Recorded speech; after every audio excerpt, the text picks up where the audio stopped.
Pinching yourself a little bit there? Yeah, definitely. Still pinching myself.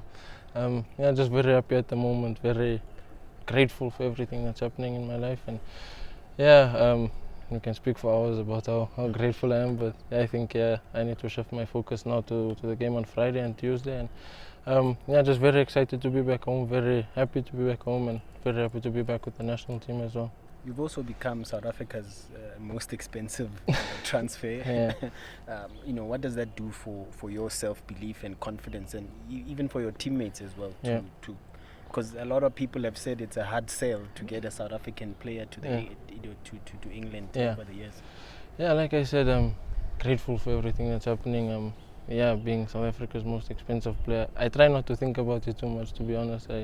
I just want to play football and enjoy it, and happy to be in the UK, and hopefully I can have a long and fruitful career there, and just continue working hard and try my best as possible to go as far as I can. Do you see this as an opportunity to cement yourself as the leading striker for South Africa this window now? I'd be lying if I said no. Of course, that's the position I wanted since I was a kid, and definitely I want to cement that position as the leading striker of South Africa. It was quite a long road for you from when you went to Pirates on loan to Monaco, and a lot of other loan spells. And maybe felt at some point, maybe for you, when am I going to make it? What do you think was key to you actually just keeping the faith and keeping going in those maybe moments when it was a bit less happy for you? To be fair, I'm a guy who's always happy and try to look on the bright side. But I can say the thing that saved me and kept me going the most is, first of all, the grace of God, and secondly, the love and passion I have for the game. So, also just being in Belgium, I'm very thankful to the people who I had there, the team who I was with, who gave me so much confidence and who worked with me, and where I improved day by day. So, definitely, I think that's when I saw that it could come back up when I was in Belgium. I'm in the second division actually, and I started kicking off and scoring goals and getting my confidence back, and that's when the self-belief really came back tenfold. And that's when it really happened. What did the manager say to you? Why you? And also, do you think the fact that he's Belgian played a role in him keeping an eye quite a lot on what was happening in his native country to see a striker that could help Burnley? Yeah, definitely.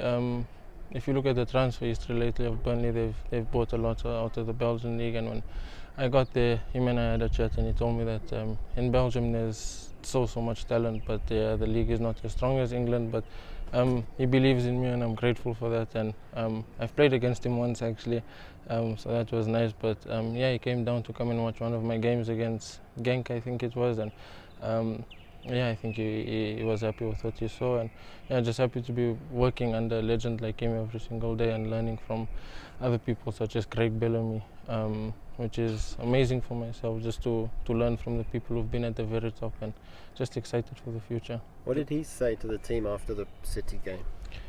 Yeah, to be honest, he was honest. He said the reality of the situation is they City and we Burnley, and they City for a reason and we Burnley for a reason. We are where we are because of that, and we can only improve from here. We've been improving daily, and we've been consistent in the Champions League, but we can look back and be proud of how far we came in the competition.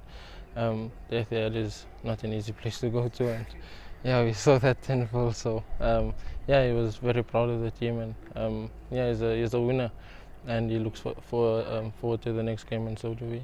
Is there anything you can learn from watching someone like Haaland in action? Score goals. Score goals. Yeah, that's all I see him do. Yeah, score. Yeah, his movement. Just the way he positions himself. It's crazy. Every rebound comes to him, and some people might think it's luck, but if he does it so often, you have to think it's intentional, and I think it has to do with his movement. So definitely his movement and scoring goals. How is the league, man? The championship? It's very physical, very hard. But I think the style of football that my team try to play is different to the rest of the championship. The profile in our team as well is a lot smaller than the rest of the teams, and we try and keep the ball and play football that's the manager's style of play and what he's trying to implement with the boys as well. So yeah, I think we're doing well where we are, but the championship is very physical and very wet and cold. Obviously it's really worked because you're 18, 19 points clear at the top or whatever. Yeah, definitely. Yeah, like I said, the style of play that we have in both on the ball and both on and off the ball is very effective, and yeah, it's working. And like the manager says, we're not first in the championship, we're 21st in English football, so that's where we see ourselves, and we need to work to move up the table. The prospects of promotion, I mean, I'm sure you guys are talking about it in the dressing room, and you can almost kind of touch it. Yeah, definitely. I think everyone comes into training every day with that being in mind, that we're working to get to the Premier League, and there's some guys in the team who've been there and played 6-7 years in the Premier League, and they tell you stories about how great it is. And like Ashley Barnes, for instance, told me like how it feels to score in the Premier League, and that's something that I want to feel. I think every kid growing up who loves football wants to play in the Premier League. So for me, I'm really looking forward to it. But yeah, we still have a job to do in the championship, and hopefully we can finish it off.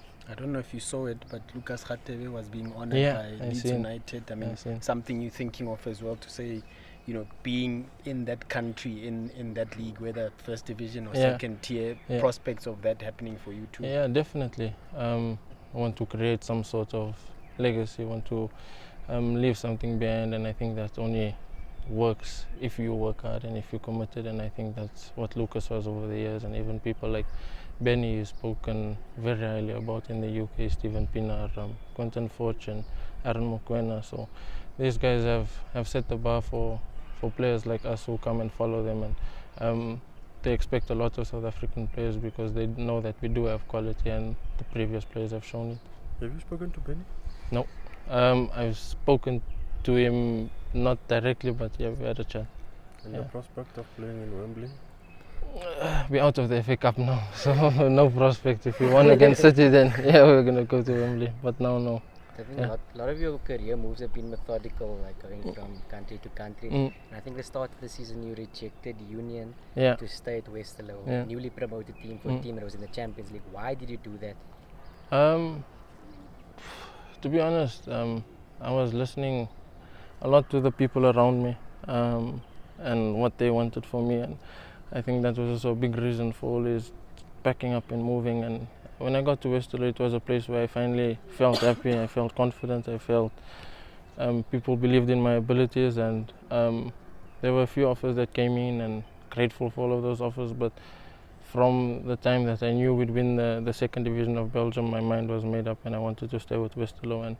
And for the first time in my career, like really followed my heart and stuck to what I wanted, and it paid off for me. So.